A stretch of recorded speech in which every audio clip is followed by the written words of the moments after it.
Hello guys, this is Levi. I'm back here with another video. I'm interviewing a special guest today, Bender Ryder. Hello Ben, how are you doing today? I'm doing well, Levi. It's good to be here. Oh yeah, it's good to be here too.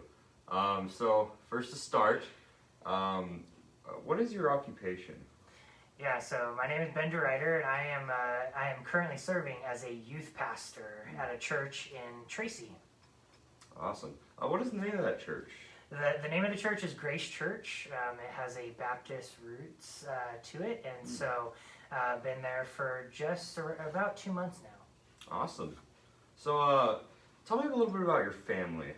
Yeah, so my family, there are 5 of us total. So I am married to my wife, Crystal. We've been married for just over 3 years. We have 2 kids that I have the privilege of being a bonus dad to, and their names are Camden and Cade. Camden is 11, and she is a super cool kid. Cade is, he's 9, about to be 10, and he is our adventurer. So some great kids there, and then Crystal, my wife, and I have our own kid together, and her name is Raylan, and she is going to be 2 coming up in March. Awesome. Yeah. Oh, that sounds great. I mean, you got quite the family there. Got quite the family. Yeah. It keeps me on my toes, that's for sure. Yeah, that's awesome. So now for a more serious question. Tell me about your walk with the Lord. How did you come to know the Lord? Yeah, so I grew up, in a Christian home. Like my dad served as a worship leader at Calvary in Ripon, and just really grew up in a situation where my parents loved the Lord. Went to Ripon Christian from 5th grade through high school. Went to a Christian college called Dort, which I'm sure all of you Ripon Christian people are very familiar with. But I really didn't come to know the Lord till I was 23. And it was at that point that after a lot of hard years of battle and struggle that the Lord really came into my life and just made me acutely aware of my brokenness, but there's also a peace around it. And so came to know the Lord around 23, and it's been a wild, cool ride since. That's awesome.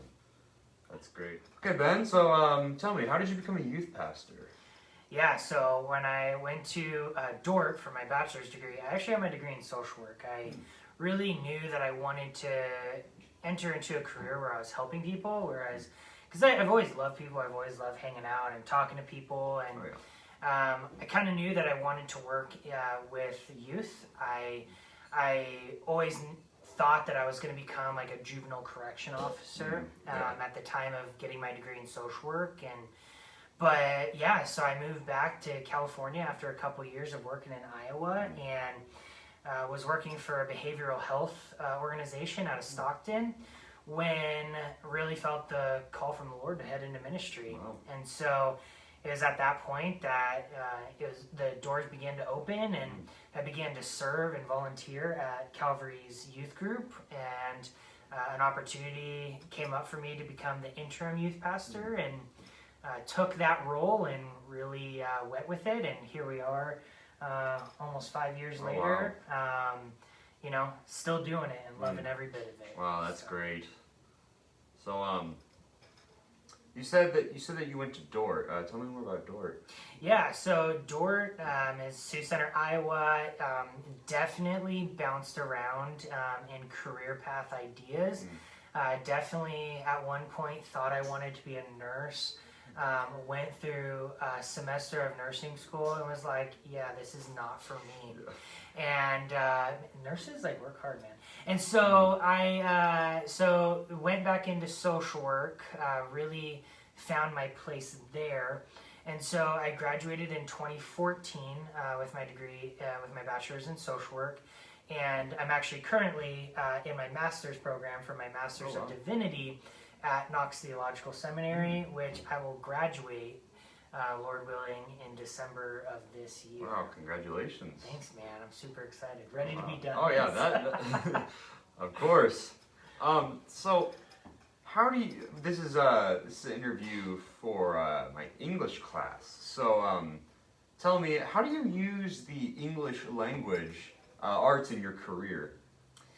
Yeah, so obviously being a youth pastor, there's a lot of speaking that I have to do, whether that's in a small group, one-on-one, or whether it's preaching in front of the congregation on a Sunday. And so I was certainly not the best English student when I was in high school, especially. I'm pretty sure that my English teacher was not a huge fan of me, but there is a beauty around the English language, and anywhere from the things that we read to the things that we say, and so there's a lot of ways that the English language plays a role in my career path. Wow, awesome. So you're a youth pastor, right? Mm-hmm. You're a disciple almost for God. You spread the word. You convert. Yeah. How do you work for God's kingdom? Like how would you see yourself being part of the body of the church? Yeah. So I really think that there is a beauty to ministry. There's certainly its challenges, but I certainly think that I have the best job in the world, where I get to share the gospel unapologetically each and every day with the people around me. Yeah. And so there's an amazing beauty around that. And so I'm just excited to continue to work in ministry, and maybe even one day work my way up to be a lead pastor somewhere. Wow. We'll see. I mean, I wish the best for you there. Thanks, man. So, let's talk about high school. You said in English you were probably not the best student. If there was one thing you could do different in high school, what would that be? I'd definitely say the one thing I would do different is I would definitely try much harder, especially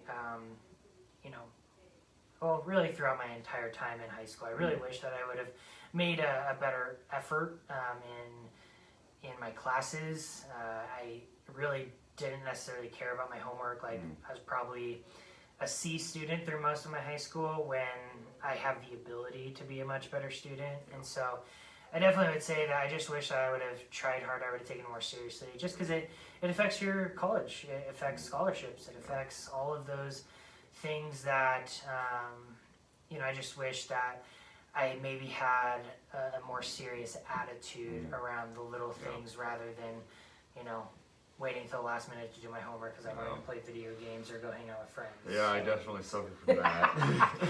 Yeah, affects all of us probably. So tell me a little bit more about yourself. What are some of your hobbies? Yeah, so I really have probably three main hobbies. One of them is I really love to collect Bibles. So Bibles of all sorts. Study Bibles, premium Bibles, different translations. Like, I really love collecting Bibles. Like, I'm a part of Facebook groups. I know that makes me old because I use Facebook. But I really love Bibles and just the difference in the Bible itself. Or the different kinds of Bibles that you can get in today's day and age. I love to golf, and so that is one place that I feel a lot of peace, especially when I'm playing well. But really love golf, love to be outside. It's just a time to really hang out with friends and just kind of decompress from the week. And then play guitar. That's another thing that I feel like as a youth pastor you almost have to do. You almost have to know how to play guitar. And so really enjoy music itself, and I probably get that from my dad being a music teacher. But those are my three main hobbies that I definitely inherited being bad at golf from my dad. I don't know where I got my musical expertise though. What is your reason for getting out of bed every single day? Man, that is a deep question there, yes. Levi. Reason for getting out of bed, certainly because the Lord has blessed me with another day to work for His kingdom, and that's a really cool thing and something that I don't take lightly. But you know, another part of that is He's blessed me with a family to love and to care for, and who, you know, rely on me. And so it's a beautiful thing there that the Lord has blessed me with an opportunity to be a dad, to be a husband, and to have some of those really cool reasons to get out of bed every day. Wow. Definitely. Very inspirational. Now, tell me, how has God shown Himself to you, and how has He blessed you in your life? Yeah, I think, you know, throughout my story, you know, throughout my life, there's been many opportunities where it's like I have just flat out not cared about God. You know, from my divorce from my first wife, and just the challenges that I faced there, and the addictions to some drugs and alcohol in college, and you know, just to see the grace of God as He, you know, rescued me, as He revealed Himself to me. One fateful Sunday when I was in church, and you know, He really has shown me His grace, because really felt as though I was too far gone. I really felt as though like I wasn't good enough. And praise God, I don't have to be good enough, because He's good enough. Amen. And so that is really some of the major ways that He has blessed me. Wow. And then, yeah, just blessed me with a family, with a job that I love, with some amazing students that I've had the opportunity to work with and to minister to. And so it's a really, really cool thing, man. Wow. Yeah. That's awesome. Now, to wrap it up, I want to thank you for coming here today. Yeah, man. Thanks for having me. I'm honored that you come into my home and talk about yourself. Dude, all the time. You are a cool student. You are one of my favorites, and definitely one of the ones that I miss most at Calvary. And so, I'm excited that I'm able to be here with you and to continue to walk alongside you in life. So appreciate it, man. Well, I want to thank you all for watching the video today. Hope you have a wonderful rest of your day. Make sure to share this video with friends. And thank you for being here, Ben. Thanks, man. Appreciate it. We'll see you on the next one.